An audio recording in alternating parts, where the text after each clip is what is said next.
आपण पाहत आहात बागलाण वृत्तांत, खबरबात महाराष्ट्राची।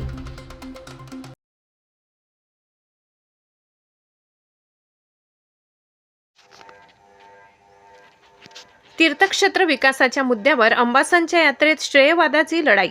बागलाण तालुक्यातील अंबासन येथे पुरातन काळापासून डोंगरावर खंडेराव महाराजांचे मंदिर आहे आणि या मंदिरासाठी तीर्थक्षेत्र विकास योजनेतून 5 कोटी रुपयांचा निधी मागील काही काळात मंजूर झालेला आहे। मात्र हा निधी आम्ही मंजूर करून आणल्याचा दावा विद्यमान आमदार दिलीप बोरसे व माजी जिल्हा परिषद सदस्य यतीन पगार यांच्या समर्थक करत असल्यामुळे यात्रेत श्रेयवादाची लढाई सुरू आहे। दरवर्षी सालाबादाप्रमाणे दत्त जयंतीच्या मुहूर्तावर अंबासनला खंडेराव महाराजांची यात्रा भरते।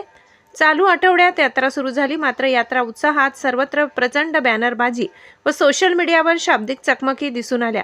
मागील वर्षी आमदार दिलीप बोरसे, माजी जिल्हा परिषद सदस्य यतीन पगार एकाच वाहनात फिरत होते, मांडीला मांडी लावून बसत होते। मात्र आज त्यांच्यात कट्टर वैर झाले। दोन्ही नेते एकमेकांकडे फिरूनही पाहत नाही, मात्र दोघांचे समर्थक गावात हे विकास कामे आम्हीच केल्याचा डांगोरा पिटत आहेत। अंबासन ग्रामस्थांची जुनी मागणी होती की आपल्या गावातील ऐतिहासिक व धार्मिक पुरातन खंडेराव महाराज मंदिराचा विकास झाला पाहिजे। याबाबत ग्रामस्थांनी ग्रामसभेत ठराव करून ग्रामपंचायत प्रशासनाने व सर्व सदस्यांनी हा प्रस्ताव संबंधित कार्यालयात पाठवला। याबाबत आमदार दिलीप बोरसे यांनी मुख्यमंत्री देवेंद्र फडणवीस यांच्याकडे आपले स्वतःचे राजकीय वजन वापरून 5 कोटी रुपयांचा निधी मंजूर करून आणला व मोठ्या उत्साहात विकास कामाचे उद्घाटन झाले। उद्घाटनावेळी दोन्ही नेते हजर होते, मात्र आज चित्र उलटे झाले।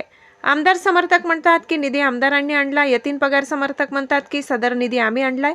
मात्र या निमित्ताने यात्रा काळात बॅनरबाजी व सोशल मीडियावर श्रेयवादाची लढाई दिसत आहे। शासन दरबारी प्रशासकीय दृष्ट्या आमदारांना तीर्थक्षेत्र विकास योजनेचा निधी आणण्याचा अधिकार आहे, असे मत सामाजिक कार्यकर्ते हेमंत कौर यांनी व्यक्त केले। तर तत्कालीन पर्यटन मंत्री अब्दुल सत्तार यांच्याकडे मी व यतीन पगार यांनी सातत्याने पाठपुरावा करून निधी मंजूर केला असल्याचे प्रतिपादन ग्रामपंचायत सदस्य शशिकांत कौर यांनी केले। बागलाण वृत्तांतासाठी विभागीय संपादक विनोद पाटील, नामपूर।